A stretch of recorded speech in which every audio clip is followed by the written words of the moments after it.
जय श्री कृष्णा दोस्तों, हरे कृष्ण चैनल में आप सभी का स्वागत है। आशा करता हूँ आप लोग अच्छे होंगे, खुश और मस्त होंगे। दोस्तों, माघ मास स्नान कथा का 5वां अध्याय आपकी सेवा में प्रस्तुत है।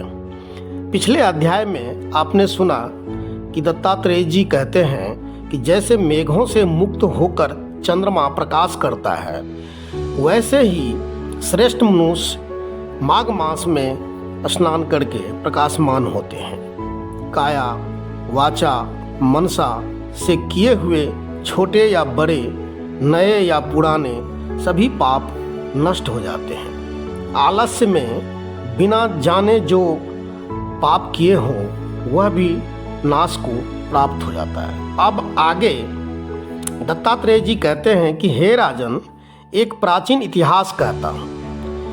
भृगुवंश में ऋषिका नाम की एक ब्राह्मणी थी जो बाल्यकाल में ही विधवा हो गई थी। वह रेवा नदी के किनारे विंध्याचल पर्वत के नीचे तपस्या करने लगी। वह जितेंद्रिय, सत्यवक्ता, सुशील, दानशीलता तथा तप करके देह को सुखाने वाली थी। वह अग्नि में आहुति देकर उच्च वृत्ति द्वारा छठे काल में भोजन करती थी।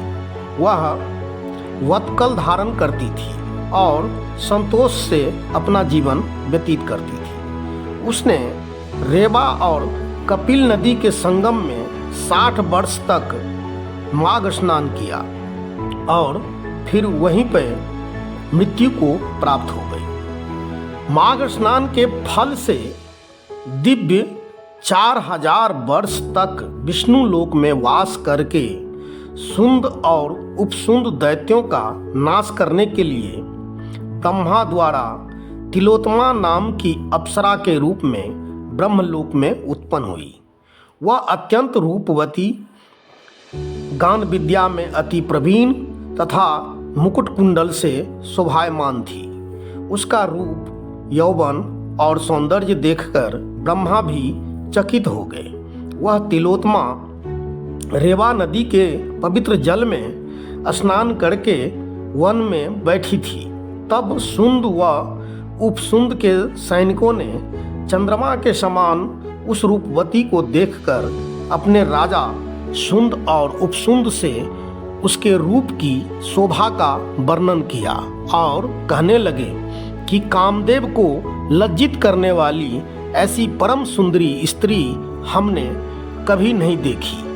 आप भी चलकर देखें। तब वह दोनों मदिरा के पात्र रखकर वहां पर आए जहां पर वह सुंदरी बैठी हुई थी और मदिरा के पान विह्वल होकर काम क्रीड़ा से पीड़ित हुए और दोनों ही आपस में उस स्त्री रत्न को प्राप्त करने के लिए विवादग्रस्त हुए और फिर आपस में युद्ध करते हुए वहीं समाप्त हो गए। उन दोनों का मरा हुआ देखकर उनके सैनिकों ने बड़ा कोलाहल मचाया और तब तिलोत्तमा कालरात्रि के समान उनको पर्वत से गिराती हुई 10 दिशाओं को प्रकाशमान करती हुई आकाश में चली गई और देव कार्य सिद्ध करके ब्रह्मा के सामने आई।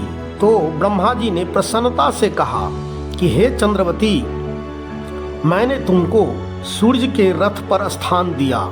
जब तक आकाश में सूर्य स्थित है, नाना प्रकार के भोगों को भोगो। सो हे राजन, वह ब्राह्मणी अब भी सूर्य के रथ पर माघ मास स्नान के उत्तम भोगों को भोग रही है। इसलिए श्रद्धावान पुरुषों को उत्तम गति पाने के लिए यत्न के साथ माघ मास में विधि पूर्वक स्नान करना चाहिए।